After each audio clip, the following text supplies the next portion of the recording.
Hello everyone, Niev here, and today I have something kind of fun that I kind of want to explore a little bit.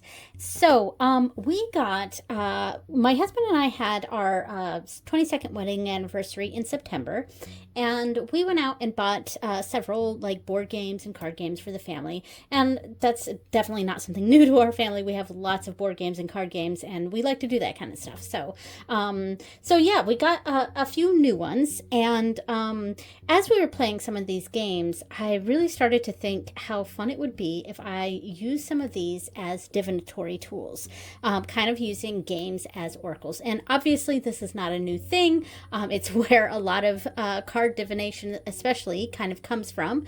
But I thought I'd just have a play and pull out some games that I think might work well with this divinatory style process. And I might do more of these videos. I don't know if I'm going to get through every deck that I have here, but I thought I'd give it a shot. All right. So right off the bat, I have some card decks here, and of course we have Uno, and obviously there's also playing cards themselves, which I actually excluded from this video because it really is its own sort of thing, and I kind of wanted to play with things that people aren't normally using as divinatory tools. So that's why I have like Uno here and Fluxx, and I also have Star Trek Deep Space Nine Fluxx, of course. Thought that might be fun. This was one of our new games, Flip 7, and it was a pretty fun, really easy game. So I thought I'd try that. And these are, this was actually the initial inspiration for this video. So, I mean, like, if we start with Uno, everyone's pretty much familiar with Uno, and our box is like all torn up. We've probably played this a bunch. I don't even know if we even have all the cards. But yeah, so I mean, this is fun because it's got numbers on it.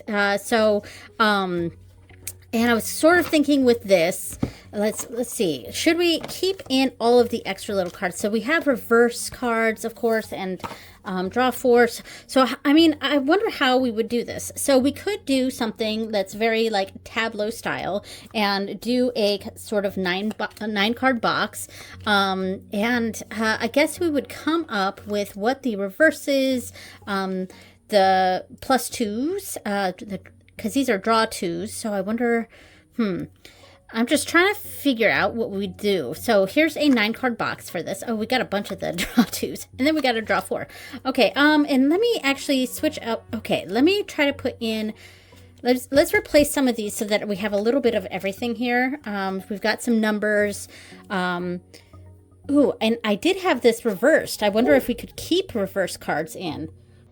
And of course, just as I start this video, some neighbor is weed whacking their yard. So hopefully that noise isn't too strong. I hear it strongly, but hopefully it's not too strong in the video.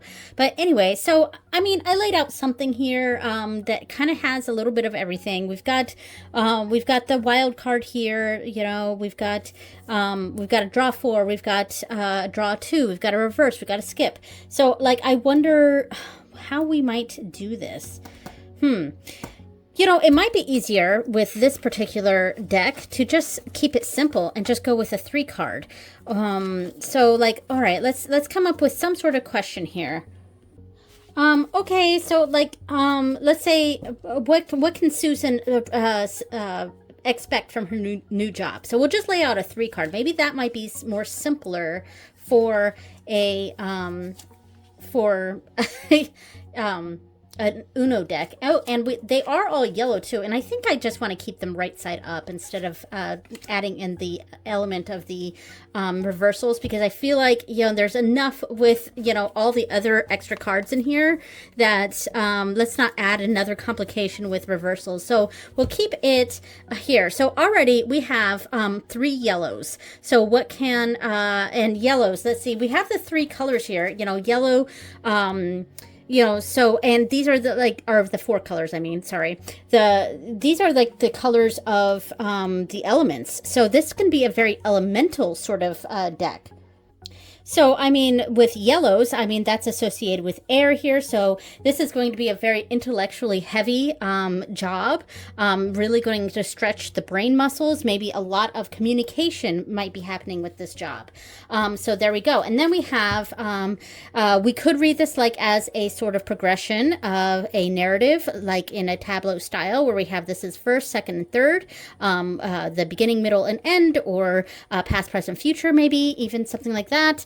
So then we might use some numerology. So with sixes, that tends to represent a sort of responsibility, service, you know, it can be nurturing, you know, things like that. But, you know, in the context of this question having to do with a work sort of situation here, the beginning of it might be, you might need a lot of help.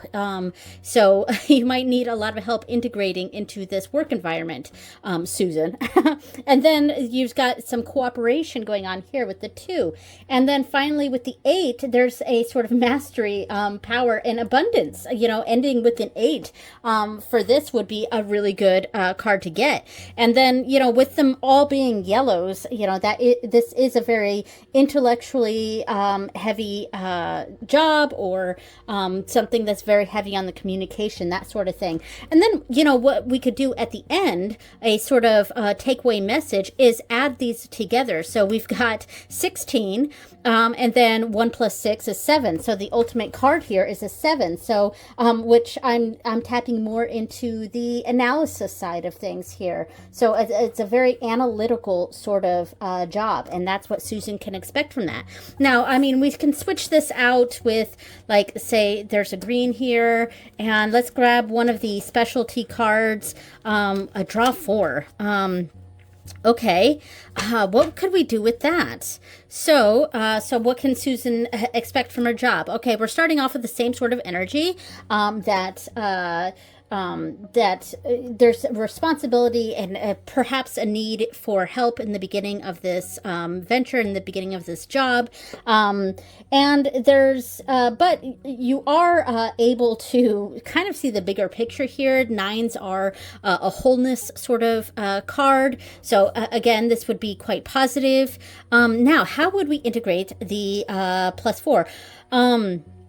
Of course, that has all 4 elements here. Now, we could, let's see, should we, maybe a +4, Okay, so I very quickly pulled out some of the other extra cards just to kind of see what we could kind of associate with each of these. So for a skip, I could see that as an ending. So if I got the skip here, I would say that there was there was a lot of help needed, and kind of saw the bigger picture and decided this wasn't for you and decided to just skip this job or quit, you know. That's how I might read that. And then let's see, the draw 2s and draw 4s. I'm still not quite sure how to integrate these. But the reverse card, I might see this as a lot of repeated stuff, like you're just, or it's very tedious. It might be how I might read that.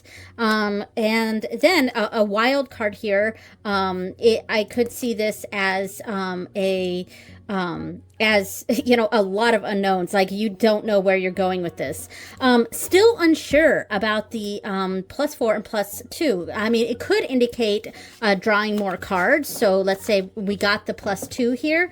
Maybe I pull, let's see, pull 2 more cards to kind of see where this is going, like an extension of the story, perhaps. I don't know how I feel about that though. So I mean, on this one, still not quite sure on the +4s and the +2s. So if you have an idea, leave it in the comments. That'd be kind of cool.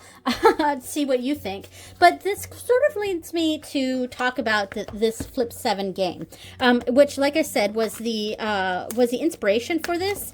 This was one of the games that we got for our anniversary, and we played this as a family on my birthday, actually, because my birthday is about 2 weeks after our anniversary.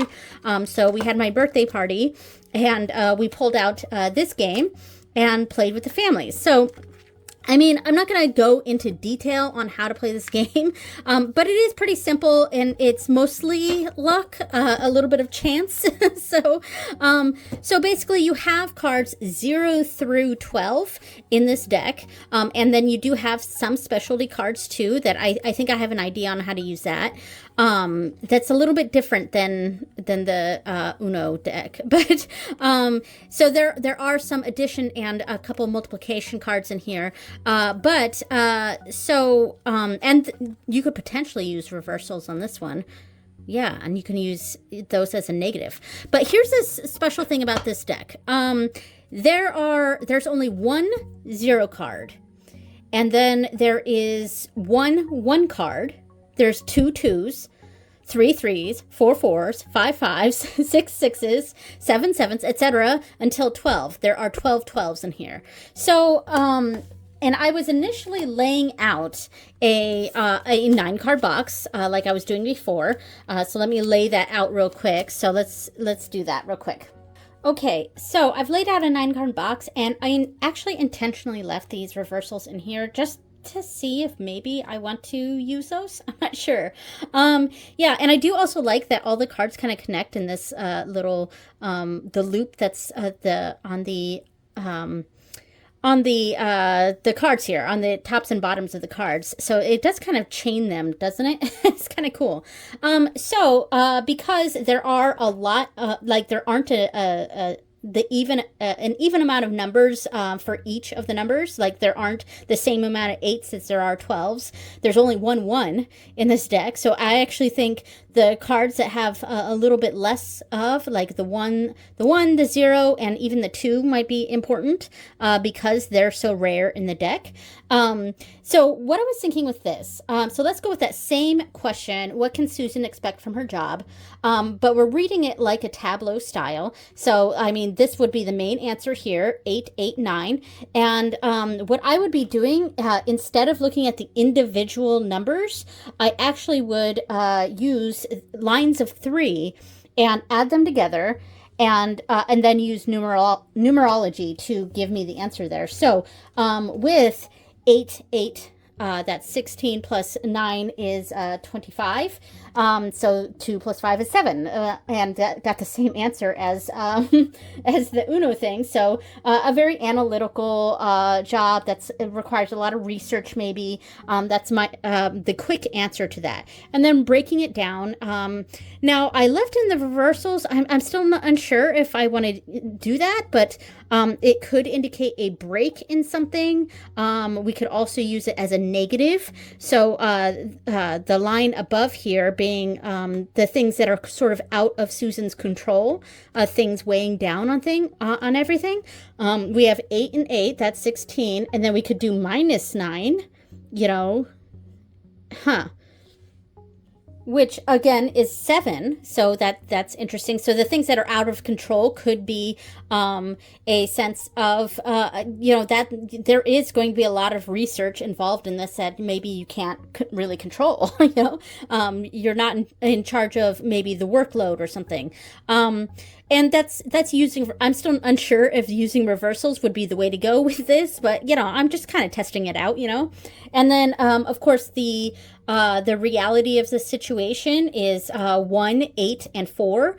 So that's 9 plus 4 is 13. And then 1 plus 3 is 4. So, it is a very, the reality of the situation is it is a very stable job. It is something like that, and 4s I associate with a sort of building.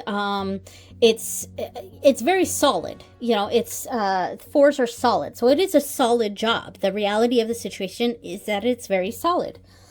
Now, the foundation of it, I mean, we do have a negative number here, and this is in the in the blind spot position here. It's something that's not readily available or readily known by Susan, and we got a -12, so that could be something we pay attention to. So -12 plus 6, so now we're at -6, plus 9, so now we're at 3. So and 3 is a pretty good number too. So the foundation is that there is growth that is expected from this, which is pretty positive. However, I think the fact that there is a negative number here shows that and it's the highest number, but there are a lot of these because there's 12 12s in this deck. So this is something that's prevalent. But it is something that maybe, I'm sort of thinking of that the 3 of Swords, which is kind of the negative aspects of the number 3. The 3 represents a growth, and 3 of Swords is kind of a growth of the mind. But there's a sort of imbalance, and maybe there's something that feels there is a chance to grow from this, but maybe you'll move on perhaps somewhat quickly from this. I don't know, but I'm just kind of shooting shit here, but and just sort of figuring out. But like, if I kept that in here and didn't do the reversals, I mean, I might have a different way to go about it. But yeah, I was just trying to have some fun with this. And then of course there is a multiplication card in here, so there would be a ×2. There's a ×2 in here. I'm not sure where it's at. Let's just pretend this is a ×2. And I think there's only 1 or 2 of those in this deck. So it would be, the cards that are a little bit more rare would be more important, or something to hone and pay attention to, perhaps. Yeah, so, and then there is also a 0 card. Which I might find some meaning with. Here's the ×2. So here's the ×2. There's also let's see. There is a flip 3. There's a flip 3 card, which, some of these, like in these, messing around with these different games, you can take out some cards. If some cards just don't make sense for divinatory purposes, you could just take those out of the deck, so you don't have to leave in some of these extra cards. Though, this seems kind of a good one to keep in, a second chance. That makes sense. Yeah, so I don't know. In general, I thought this was like a fun little thing to mess around with and see if it made sense, and to go and just use numerology to come up with an answer to various questions. And then you can do like 9-card or 5-card lines. Let me switch around here. So like you can do something like this. Freeze. Okay, could be something that stops. I don't know. But reading it with a 5-card line, the reality of the situation is in the center. This is the here and now, and this is near past and near future, and these cards are connected, and then far past and far future. Yeah, so or closest influences and further away influences, etc. So I don't know, it just seemed like a fun thing to kind of mess around with. So then we have the Fluxx games, and there's tons of different versions of Fluxx. We have lots of different ones, but I pulled out the base game, the main game, Fluxx, and then there's different versions of it. We have Star Trek Deep Space Nine Fluxx, we have Eco Fluxx, we have Chemistry Fluxx, we have all sorts of different themes.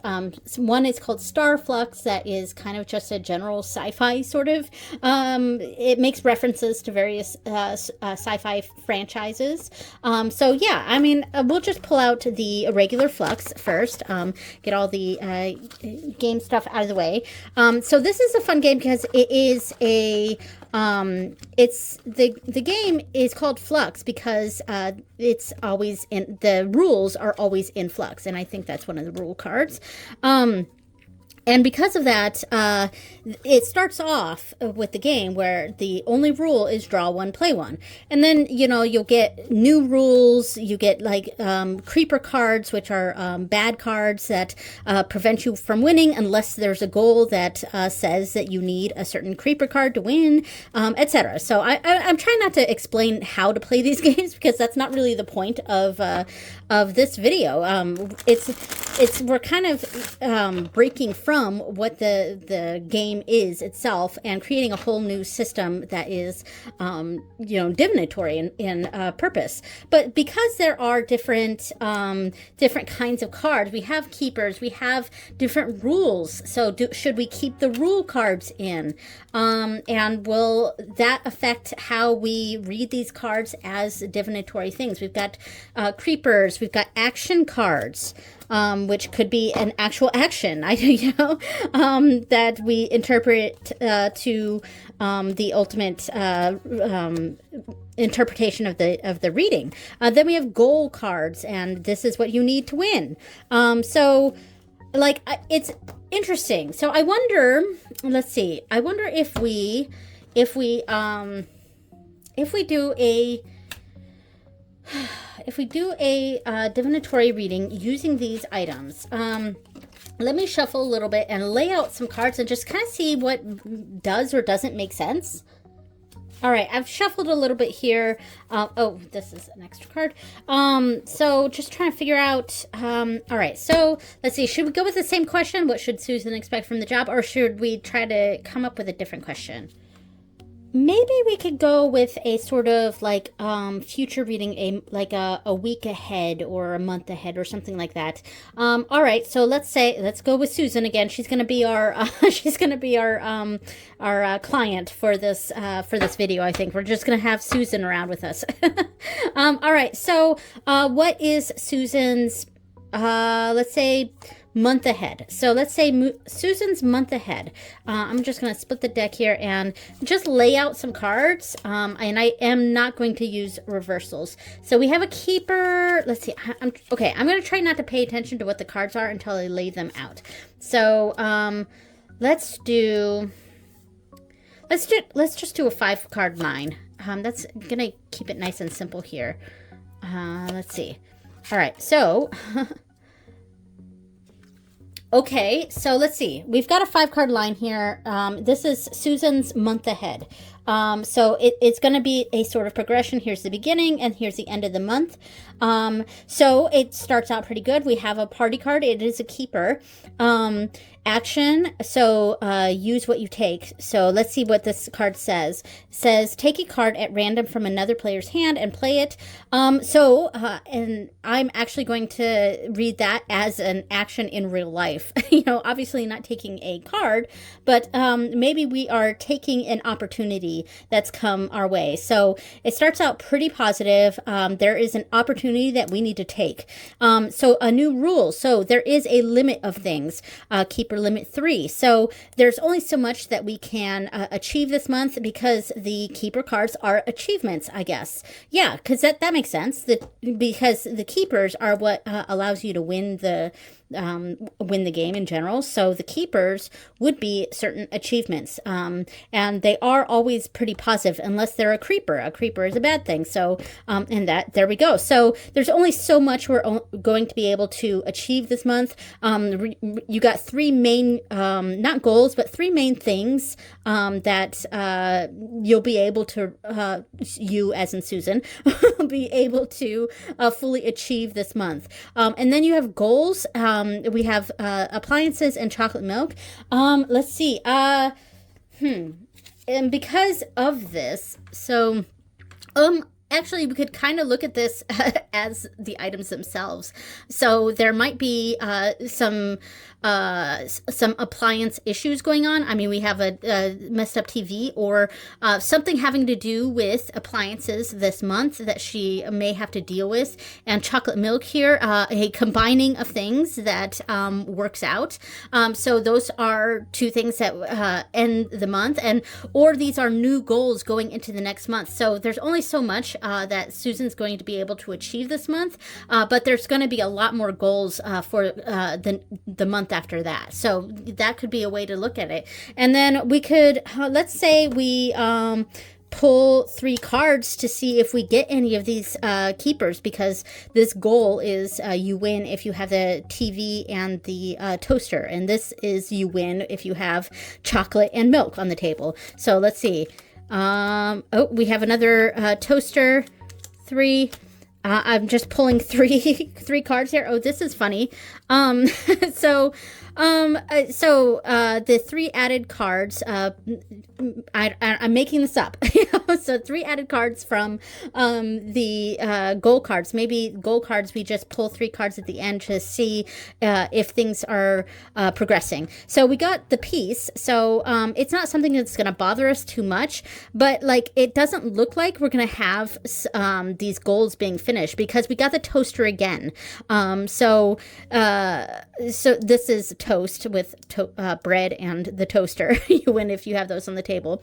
And then this one, death by chocolate. So you win if you have the death card, which is a creeper, I believe, and chocolate on the table. But this being the death by chocolate, maybe this is canceling out, and this goal, whatever this situation, whatever goal is going on, is just not going to work out. So that could be something, but this is still going strong because we still have the toaster going. So different ways of reading this. I don't know. I was just kind of making it up as I go along, but that seems pretty fun. And then of course, you could get fun with it and have Star Trek themed cards too. I mean, we've got Kira and Worf and Wayun and the wormhole and and some of these surprise cards, just fun different ways of perhaps incorporating different games into your divinatory practice. And I did bring out this game too. I'm not sure if I've ever actually played this. We had this in our thing, and there were, I pulled this out just because it's got like tokens that you can toss. There are some cards. I have no idea if this is going to work. I've not play tested this, which is also a game. I think there's a game called We Have Not Play Test This. But so this has a bunch of cards in here like this. Let's see what we got. So we got fish, blammo, pie, as in pizza pie, and it's got, because this is trash panda, so it's like stuff a panda might find in the trash and want to take with them or eat or whatever. So interesting. So let's see what it says. Take a card from the discard pile. Reroll your last die. Take a card from this discard pile. Resolve a token twice. I wonder, let's see, maybe we play, because there's a dice here. Let me move some of this out of the way. There's dice and tokens. So maybe we roll a dice. We got 2 trees. Okay. Now what? I did not test any of this before I started this video. I'm just kind of playing around, So, I don't know. Let's see, 2 trees. Okay, so there's an information card right here. So token actions. So stash up 2 cards. Okay, that's what 2 trees means. Stash up. So this maybe play 2 cards. Let's see. We got blammo and fish. So re-roll your last die. 1 point per blammo stashed. Okay, there's a lot. I gotta look into this one because I wasn't sure if this one would work. But so far, I'm not sure this would work for our intended purposes. But I kind of just pulled it out because one, I don't think I've actually played this one yet. Maybe I have. It was just years ago. I don't know. And 2, I pulled this out because of the tokens, because there could be games that you have that have tokens, and they might work out more than this, because I don't think this is quite working out. But I'm just testing this and having some fun. So I'll put this one away and we'll pull out another one. So here's another one that we have lots of different iterations of, and that is Munchkin. So this is a card game.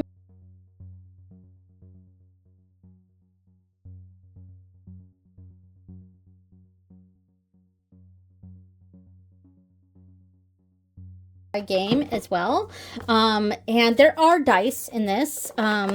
So let me pull everything out. Okay, so for this one, there are two types of cards. We've got the door cards, and we have like the treasure cards. And so, you know, again, I haven't really tested any of this, so I have no idea if any of this is going to work out. But the treasures are mostly items. Different things that may help in your journey on whatever it is your reading is about. You know? So yeah, because I feel like this would be better suited for a question that's kind of like, what's going to happen on my journey? What sorts of things should I expect? You know, kind of that future reading that I was talking about before. Now, this side is it's kicking down a door, so it's like it's a creature or something that you're coming across. Sometimes it's someone you're fighting. Sometimes it's like an ally, or some of them are like character cards. Yeah, some of them are character cards too. So, yeah, and you know, I'm trying to like not do the actual game itself, though. You know, you can incorporate that as well. But I thought it might be fun to use these alongside some actual tarot and oracle cards that I have. So I have the Spreadcrafter's Quest, and I have the True Sight Oracle. So I'm going to pull some of these out and see if any of this makes sense with the game. Now, for the spread crafters, I mean, this deck is all about building your own tarot spreads, or you know, oracle spreads, and you could also use these as oracle cards. But you know, it has things like equipment, like a compass. It has power-ups like North Star. It has you know, character traits like strength, something, an action, an embarkment, so battle, shadows to overcome, etc. More character things, etc. And then, you know, more power-ups, equipments, embark. Is there another category, or did I already go through all the categories here? Yeah, so a bunch of embark. These seem to all be closed. This is not shuffled very well, I think. Oh, status. Here's another one. So status, so weakened. Yeah, cursed. Interesting. So I don't know how this would work. So we got that. And then the True Sight is very similar. It's I feel like these are it's very similar to this deck. But you know, it's kind of got a different feel to it. So investigation, arcana, religion, concentration, saving throw, animal handling, survival, etc. So let's see, how might we incorporate this?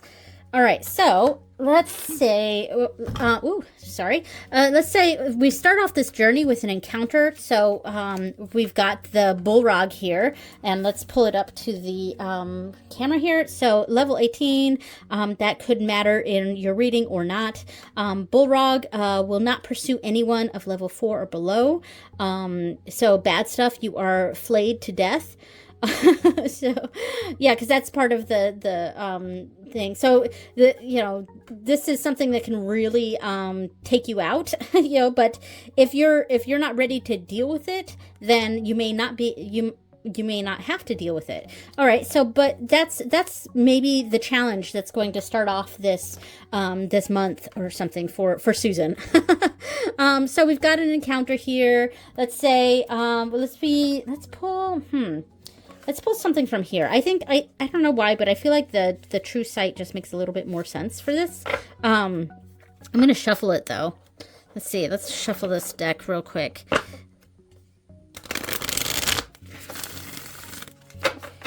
All right, so let's lay down a couple things. So the perception of the situation. So here is the encounter for this month. The perception. Oops. The... Ooh, natural one. Okay, a big challenge. and then finally, the True Sight, the bigger picture. Let's see. So, let's maybe we just pull one encounter. Or maybe we could do one of each. So, the perception, we have steal a level. So, do we steal a level from something in here? I don't know. I'm kind of just figuring something out here. So perception is steal level. Pick one player and steal a level from. You go up one, he goes down one. Okay, we could actually read this perception of whatever's going on here for this month for Susan. She may have to make a decision that helps herself, but perhaps is a hindrance for someone else. And that's something she's got to grapple with and decide if it's worth it or not. So what is the big challenge here? Because this is a natural one. What's going to stop this? And I think because this is a negative card, maybe we pull a something that's going to hold us back. So face sucker, it's gross. So +6 against elves. And I mean, you could pull out a character card in here too and do whole things that some of these would make more sense with. So let's say you have Susan has a character card and she is an elf. Then this would be especially difficult for her. But this is the bad thing that could happen, and maybe this is the bad thing that happens to the person because this is potentially the bad thing that's going to happen to Susan. So she's got to make a decision. Is it worth it to throw someone under the bus or to get a leg up on someone so that she can defeat this bullrog? But what will happen to the person that she's, trying to throw under the bus here? So the bad stuff is when it sucks your face off, your headgear goes with it. Discard the headgear you are wearing and lose a level. So that's very interesting. So we could read that as the person is losing what their advantage was. So yeah, or we could, I don't know. I'm kind of just throwing stuff around here. All right, so the true sight, let's go with a treasure card for that. So the bigger picture sort of guidance here. We have +1 bonus, hireling. So this is a helper. So allows you to carry and use one extra item. That's the headgear that gets thrown off of the other person here.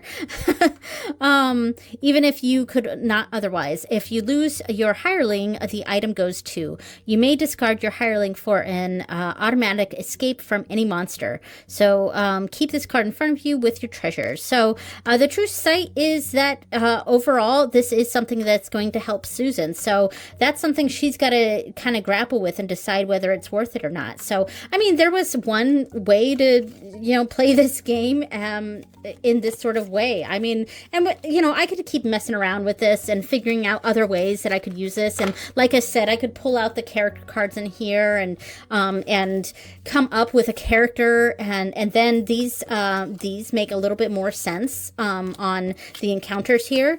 So yeah, that's using Munchkin, as a divinatory tool. Oh, and I forgot, we do have a bunch of these like D10s over here, and we can throw some chance, and we have a D6 here. So throwing some dice to kind of add to the situation and the advice for Susan there. So the final game that I want to pull out is one of the other games that we got for our anniversary. And this was a lot of fun. Okay, so this is called Forest Shuffle, and it's a very cozy game. It's a very low stakes game, very cozy. There is an objective to it, like, the objective is basically to grow the best forest. So it's very nature oriented, very cute. There is a game board, which we could or could not. Maybe we can utilize it in divinatory reasons, maybe not. I don't know. This is kind of the everyone's forest is the center board here. I'm going to leave that off to the side for now with this because I kind of just want to go over these cards here. And this was such a fun, cozy game. I know, we played it as a family, but I know my sister-in-law would love this. It was very fun. And, yes, you could play it to win it, but you can also just play it to just make a pretty forest. And that was definitely something that we really enjoyed. So there's a bunch of cards here. Hold on. So there are a few different kinds of cards in this deck. So we're trying to build a forest with this game. So you kind of start off like hopefully you'll get a tree in the game. And so let's say you get this tree. This is a beech tree. And now you can, for divinatory purposes, you could read into the magic of trees and what those symbolize. And then there are two different kinds of cards here. There are cards that are split hot dog style, and then there are cards that are split hamburger style. I don't know if you guys ever did that in school. It's some people are very familiar with that, and then other people have never heard that before in their lives. So like, you know, when you fold a piece of paper, if you're folding it long ways, it's called hot dog style, and if you're folding it short ways, it's called hamburger style. But yeah, I grew up with that sort of thing. So, but yeah, so there are cards that are split hot dog style and cards that are split hamburger style. And the point of the game itself is to kind of grow a forest, and lots of different things add up and create points and things like that. And there are some information guides here about the different things and how much points they make, etc. So some of that's there to help you along. So let's say you got a tree here. You got your beech tree. And you pull one of these cards, you can put that to the side. So this is a forest that is full of red deer. And then let's say it's also full of, now I can't put anything on this side because I already have that filled up, but I can put it over here on this side. And there we go. And I'm kind of thinking about how this could be used in magic. Like, it doesn't necessarily have to be divinatory. You can straight up create your own magical world here and use it as a focal point for some spells. You know, so we've got the beech tree and whatever that might represent magically. We've got red deer and a red fox. Oh, red deer and red fox. That's kind of cool. So let's say we got this purple emperor butterfly that's going to go at the top. And each of these have their special abilities. And then let's say we got this fire salamander that's going to go at the bottom. So as you can see, this is kind of how you create your little these are the animals that live on or in this tree. And there's not just animals. Sometimes they're mushrooms too for the bottom cards. And there's other flying or up in the air kind of creatures as well. So so you have a tree there. And then we have some extra cards. We have the winter cards that are the challenges. In the game itself, once you reach the third winter card, that's you get one more round of the game, and then everyone's got to tally their points. So this is something that's disruptive and can cause it's basically the challenge that's going on. And then we have some cards here. These are the cave cards. If you pull that, it's kind of your extra arsenal of goodies that you can put in the cave that don't fit in your forest. They just live off in your cave. So it's a little bit different than the other ones there, but I don't know. I like the way I like this one, and it's such a cozy game that I feel like you could utilize this sort of thing. You can build your own little forest and have that be a focal point for spell work or something like that. So anyway, I thought this, whoops, sorry, bumped the camera, but I thought this was very fun, and it was one of the other things that I wanted to sort of explore in this, using just games and not typical games that people would use for divinatory purposes, not like playing cards, but like different games that you have, like different board games, different card games, and using them in a sort of divinatory or magical way. So yeah, I think I am going to call that now, because I think I went over everything that I wanted to sort of play with. I still couldn't quite figure out how to use the trash pandas for this, but and then some games are just not going to be very conducive to this sort of thing. But yeah, I thought I'd just play around with it. So if you have any games that you would be interested in seeing if you can use in a divinatory or magical purpose, I would love to hear about it. And I'd love to see videos of other people doing it as well. So thank you so much for watching, everyone, and I will see you next time. Bye!